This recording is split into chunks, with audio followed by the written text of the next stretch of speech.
क्योंकि इस विषय में मुझे कुछ भी ज्ञात नहीं है।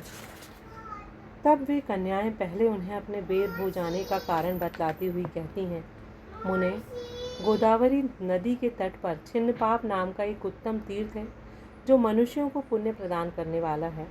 वह पावनता की चरम सीमा पर पहुंचा हुआ है।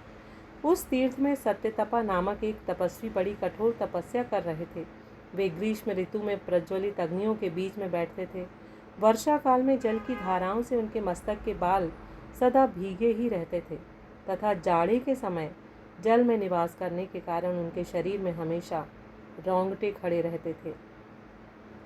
वे बाहर भीतर से सदा शुद्ध रहते, समय पर तपस्या करते तथा मन और इंद्रियों को संयम में रखते हुए परम शांति प्राप्त करके आत्मा में ही रमण करते थे। वे अपनी वेदता के द्वारा जैसा व्याख्यान करते थे उसे सुनने के लिए साक्षात ब्रह्मा जी भी प्रतिदिन उनके पास उपस्थित होते और प्रश्न करते थे। ब्रह्मा जी के साथ उनका संकोच नहीं रह गया था, अतः उनके आने पर भी वे सदा तपस्या में मग्न रहते थे। परमात्मा के ध्यान में निरंतर संलग्न रहने के कारण उनकी तपस्या सदा बढ़ती रहती थी। सत्यतपा को जीवन मुक्त के समान मानकर इंद्र को अपने समृद्धशाली पद के संबंध में कुछ भय हुआ। तब उन्होंने उनकी तपस्या में सैकड़ों विघ्न डालने आरंभ किए।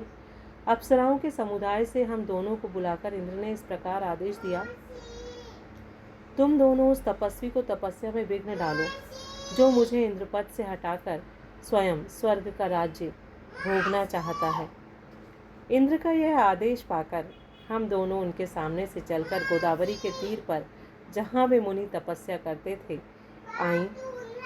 वहाँ मंद एवं गंभीर स्वर से बजते हुए मृदंग तथा मधुर